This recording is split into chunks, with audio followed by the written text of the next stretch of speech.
नमस्कार, अपना एमपी देख रहे हैं आप और मैं हूं आपके साथ प्रशांत कटारे। सीधी से बड़ी खबर, प्रदेश की सबसे बड़ी टनल का लोकार्पण आज होने जा रहा है। लोकार्पण समारोह में सीएम शिवराज सिंह भी शामिल हैं। केंद्रीय मंत्री नितिन गडकरी इस टनल का लोकार्पण करेंगे। 1004 करोड़ की लागत से टनल बनकर तैयार हुआ है। एमपी की सबसे लंबी सुरंग की शुरुआत होने जा रही है और यह टनल बेहतरीन इंजीनियरिंग का एक नमूना भी कहा जा रहा है। 6 महीने पहले टनल का काम पूरा हो गया और टनल में सीसीटीवी और बिजली की व्यवस्था की गई है। मोहनिया घाटी को बीच से काटकर 2 सुरंग, चोरहट बाईपास में 3-3 लेन की 2 टनल बनाई गई हैं। एक टनल में एक तरफ से 3 वाहन एक साथ गुजर सकेंगे। वहीं टनल को बनाने में 1004 करोड़ रुपए की लागत आई है। एक माइनर ब्रिज, एक ओवर ब्रिज, एक एक्वाडक्ट, एक रेलवे ब्रिज और कई छोटे पुल पुलियों का भी इसके लिए निर्माण किया गया। दोनों टनल के बीच 7 स्थानों पर इंटर पासिंग की व्यवस्था की गई है। सुरंग में अत्याधुनिक लाइटिंग की सुविधा भी रखी गई है और आपातकाल में संपर्क के लिए कॉलिंग सिस्टम भी रहेगा इस टनल में। टनल बनने से रीवा सीधी के बीच की दूरी 7 किलोमीटर कम हो गई है। गाड़ियों को घुमावदार मोड़ और चढ़ाई से मुक्ति मिल जाएगी। अब घाटी पार करने में केवल 3 से 5 मिनट लगेंगे। तो ये बड़ी खबर, अहम खबर, और आज इस बहुप्रतीक्षित टनल का लोकार्पण होने जा रहा है। ये टनल जनता को समर्पित कर दी जाएगी और मुख्यमंत्री शिवराज सिंह चौहान भी पहुंचे हुए हैं। सीधी केंद्रीय मंत्री नितिन गडकरी, केंद्रीय सड़क परिवहन मंत्री नितिन गडकरी इस टनल का लोकार्पण करने वाले हैं और इसकी लागत करीब 1004 करोड़ रुपए आई है। ये अत्याधुनिक तस्वीरें आप देख रहे हैं, अत्याधुनिक संसाधनों से लैस ये टनल होगी और इस टनल के माध्यम से जो पहाड़ पर घुमावदार रास्ते थे उनसे बचा जा सकेगा और एक साथ एक टनल है, एक साथ 3 वाहन उस टनल से गुजर सकेंगे। ये बहुप्रतीक्षित टनल थी और इससे जो सतना सीधी के बीच आने जाने वालों के लिए सीधा लाभ पहुंचेगा। करीब 7 किलोमीटर दूरी कम हो जाएगी। घुमावदार रास्तों से अब नहीं जाना पड़ेगा और वक्त भी अब काफी कम हो जाएगा इस टनल के शुरू हो जाने के बाद।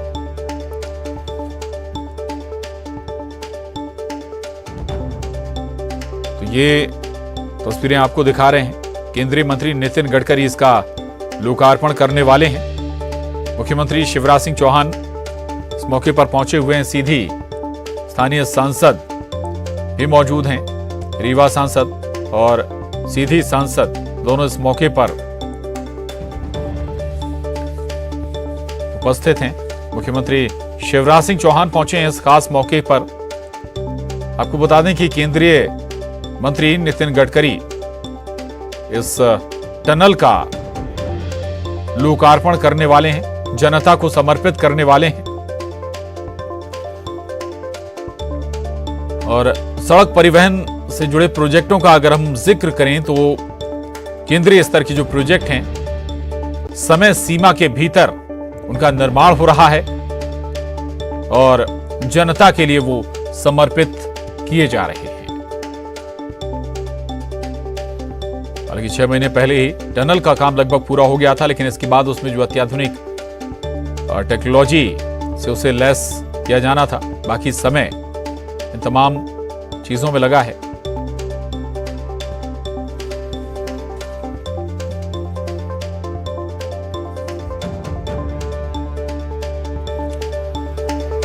और सीधी से न्यूज 18 संवाददाता हरीश द्विवेदी हमारे साथ जुड़े हैं। हरीश, सबसे पहले ये बताइए, ये टनल कौन कौन से क्षेत्र इसका सीधा लाभ उठा पाएंगे? क्या इसकी प्रतीक्षा जाहिर है कि लोग कर रहे होंगे और जब केंद्रीय मंत्री आएंगे तब लोकार्पण तो होगा ही। थोड़ा सा विशेषताएं भी बताइए आप।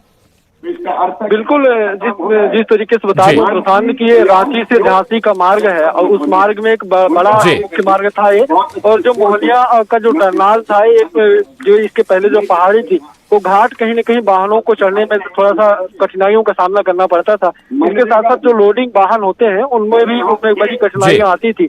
ऐसे में अब उन्हें सुरंग बन जाने पे जो कहे तो झांसी और रांची का जो मार्ग होगा वो बेहद खास हो जाएगा और दूरी भी जो है वो कम हो जाएगी, क्योंकि इस मार्ग के वजह से और पहाड़ी की वजह से जो झांसी और रांची की जो दूरी जो यहाँ पे मार्ग जो जोड़ता था उस मार्ग से लोग आना नहीं पसंद करते थे, अन्य इसके मार्ग अपनाया करते थे।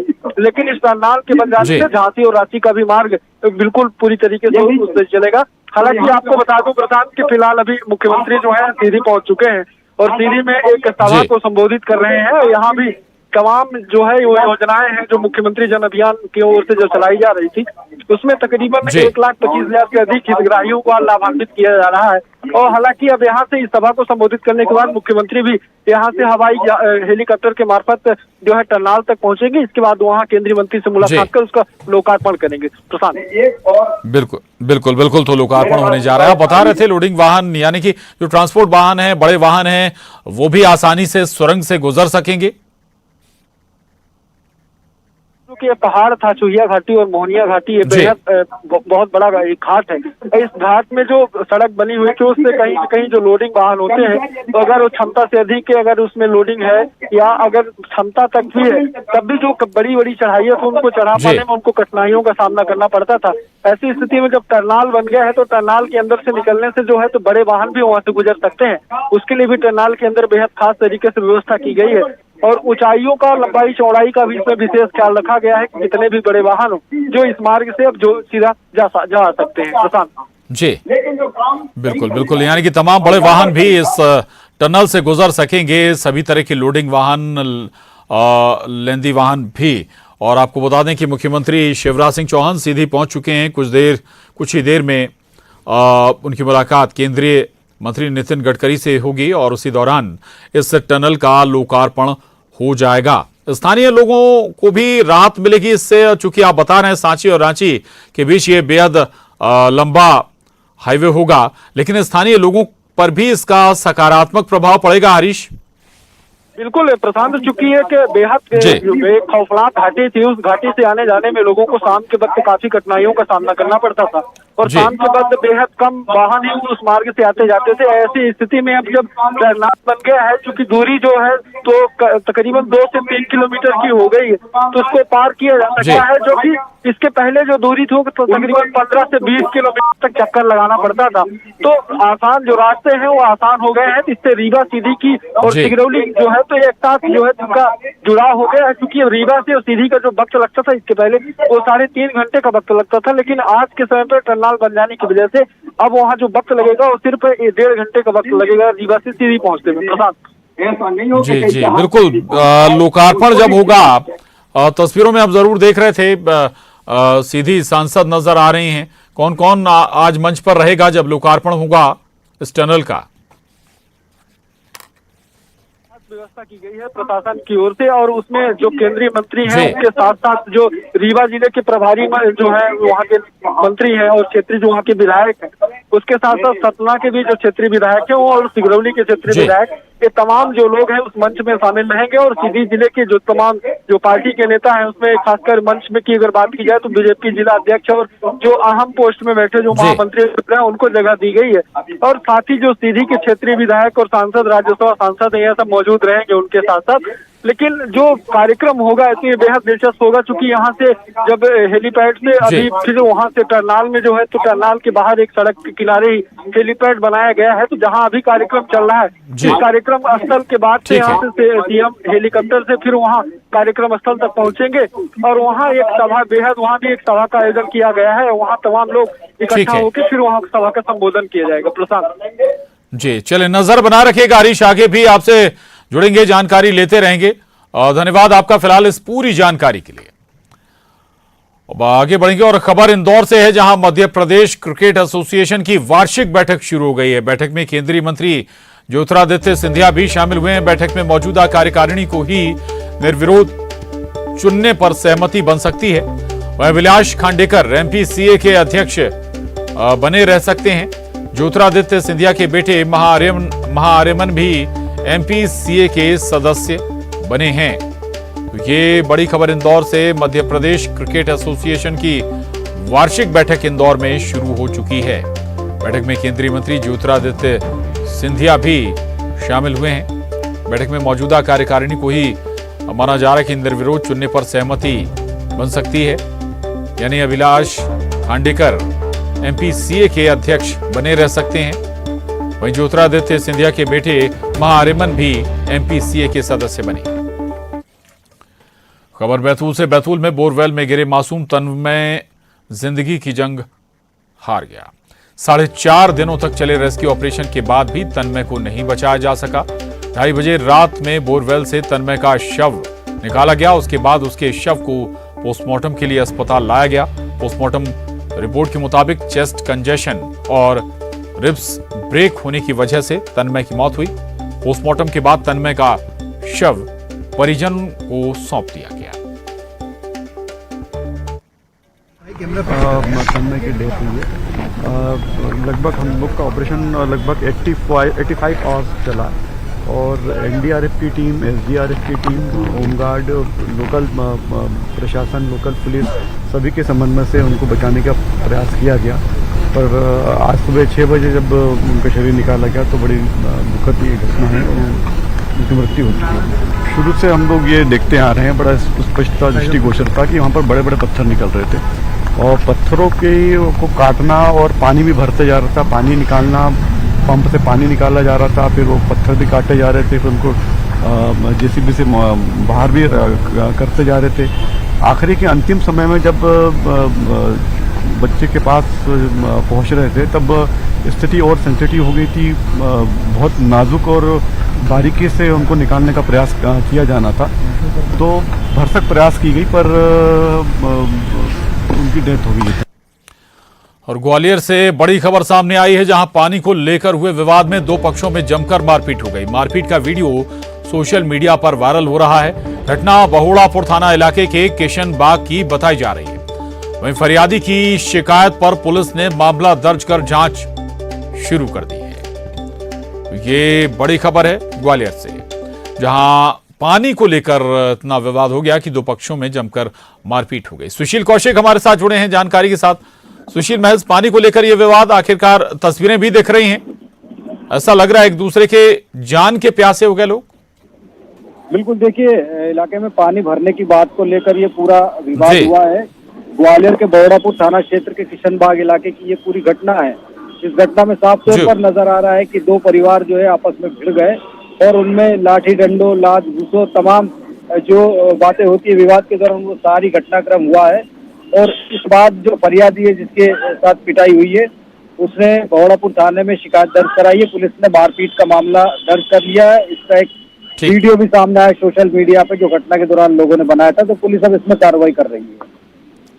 बिल्कुल, पुलिस एक्शन ले रही है इस मामले में। ये तस्वीरें भी देखिए आप, 2 पक्ष आपस में भिड़ गए थे, वजह थी पानी निकासी को लेकर। बहुत शुक्रिया सुशील जानकारी के लिए।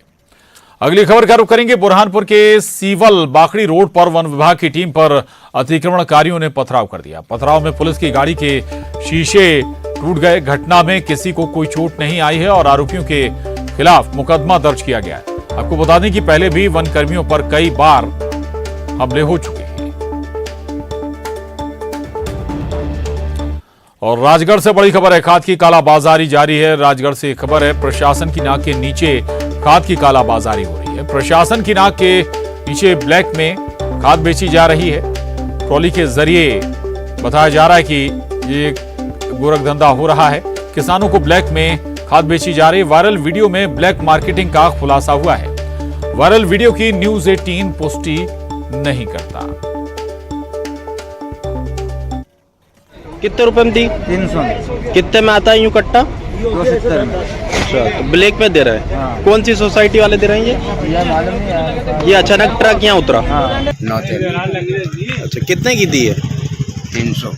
300 रुपए में। ये प्राइवेट खरीदी? प्राइवेट होगी। तो ये खाद कितने रुपए में दे रहे हैं आप यहाँ पर? मैं बता दूंगा। बताओ ना, आप कितने में दे रहे हैं? बता दूंगा। ब्लैक में खाद बेच रहे हैं आप। 30 रुपए अधिक ले रहे हैं किसानों से। 270 रुपए का जो वो है, आप 300 रुपए में बेच रहे हैं। उधर श्योपुर में नशे का कारोबार थमने का नाम नहीं ले रहा। युवा पीढ़ी शराब, स्मैक और गांजा ही नहीं, दवाइयों के रूप में बिकने वाले ड्रग के नशे में फंस गया है। विजयपुर में नशे के अवैध कारोबार की न्यूज 18 ने पड़ताल की तो बड़ी ही हैरान करने वाली तस्वीरें सामने आई। नशा बेचने वाले ड्रग कारोबारियों ने अपने घरों के शटर को कटवा रखा है और उसके अंदर से रात के अंधेरे में नशे का कारोबार कर रहे हैं। वहीं दिन में मेडिकल स्टोर भी बगैर डॉक्टर्स के पर्चे के बड़े आराम से नशे के तौर पर इस्तेमाल होने वाली दवाइयां बेच रहे हैं।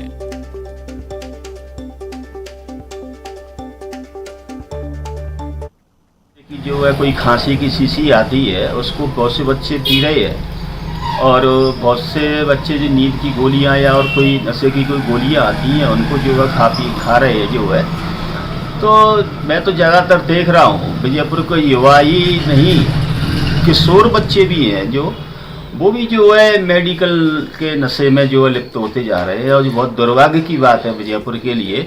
और पता नहीं इनको ये चीज़ें मिल भी यहाँ से कैसे रही हैं, मेरी समझ में ये भी नहीं आ रहा है कि इतनी जल्दी इनको ये चीज़ें मार्केट में उपलब्ध भी कैसे हो रही है, ये कुछ समझ में नहीं आ रहा है। मेडिकलों से आसानी से नशा मिल जाता है बिना पर्ची के। टोसेक्स की जो खांसी की शीशी आती है उसको और इससे संबंधित वो नशे वाले लोग अपना ये निकाल लेते हैं कि हमको इससे नशा करना है। पेट दर्द की गोली आती है, उसको स्थिति है नए नए लड़के दर्द गोली एक बार में खा जाती हैं। और अगर इसमें सुधार नहीं हुआ, अगर नशा हमारे विजयपुर में बंद नहीं हुआ तो आने वाले समय में नई पीढ़ी नशे की इतनी उसमें हो जाएगी, आदी हो जाएगी, जिसमें उनको मरने के अलावा कुछ नहीं बचेगा उनके पास में। और जिन बच्चों लड़कों की शादी नई उम्र में हो रही है वो अपने बच्चों की आने वाली पीढ़ी की शादी भी नहीं कर पाएंगे और वो बेचारे अपने माँ बाप से भी वंचित रह जाएंगे। ये स्थिति आने वाली है। और सीधी पहुंचे सीएम शिवराज सिंह चौहान ने एक बार फिर सरकारी राशन की कालाबाजारी करने वालों को खुले मंच से चेतावनी देते हुए कहा कि अगर गरीबों के निवाले पर डाका डाला तो उसकी जगह सिर्फ और सिर्फ जेल होगी। मुझसे किसी भी रहम की उम्मीद ऐसे लोग ना करें। बात साफ कर रहा हूं मैं, राशन अगर गरीब का कोई खाए तो सीधे हथकड़ी लग के जेल जाना चाहिए, उसको किसी कीमत पर नहीं छोड़ना चाहिए। और इसलिए कोई दया माया नहीं, गरीब की राशन में दिक्कत अगर किसी ने दी तो वो आदमी नहीं पिशाच है, पिशाच। ऐसे को बचने नहीं देना चाहिए किसी भी कीमत पर। मैं खुद भी जब जरूरत पड़ती तब सस्पेंड करता हूं, कार्रवाइयां करता हूं, ये राशन ठीक मिले। उधर हरदा में 9वीं कक्षा में पढ़ने वाले छात्र की मौत हो गई। निजी स्कूल में पढ़ने वाले तानिश की मौत लंच टाइम में चक्कर खाकर गिरने के बाद हुई। परिजनों की माने तो वो पूरी तरह से स्वस्थ था। डॉक्टर की माने तो मौत का कारण हार्ट और फेफड़े का काम नहीं करना सामने आ रहा है। डॉक्टर ने सभी से अपील की है कि ठंड के मौसम में कान को ढकें और ज्यादा गर्म कपड़े पहनें, क्योंकि इस मौसम में खून गाढ़ा हो जाता है और शरीर में रक्त का प्रवाह कम होता है। इसलिए इस मौसम में विशेष ध्यान रखने की जरूरत है। पोस्टमार्टम किया और मैंने पाया कि उसका जो हार्ट है उसमें ब्लड के हल्के से क्लाट्स दिखे थे मुझे, तो और उसका कार्डियो रेस्पिरेटरी फेलियर होने से मौत हुई है। और मैंने इसमें उसके विसरा भी प्रिजर्व किए हैं ताकि कोई भी अन्य संभावना हो तो उसको भी देखा जा सके, और हार्ट को भी फार्मेलिन में प्रिजर्व करके पैथोलॉजिकल जांच के लिए भेजा है ताकि इस चीज़ की हार्ट पे क्या बीमारी थी उसके, और उसकी पूरी जांच के बाद वो जो रिपोर्ट आएगी उससे अपने को ये संतोष हो जाएगा कि इसको हार्ट की कौन सी बीमारी पहले से हो सकती है। तो हैरान करने वाला ये मामला हरदा का है, जहां एक 9वीं कक्षा में पढ़ने वाले छात्र की मौत हो गई। निजी स्कूल में पढ़ने वाले तानिश की मौत लंच टाइम में चक्कर खाकर गिरने के बाद हुई। बताया जा रहा है कि युवक जो छात्र था वो पूरी तरह स्वस्थ था, लेकिन डॉक्टर बता रहे हैं, डॉक्टरों की माने तो हार्ट और फेफड़े का काम नहीं करना इस मौत की वजह बनी है।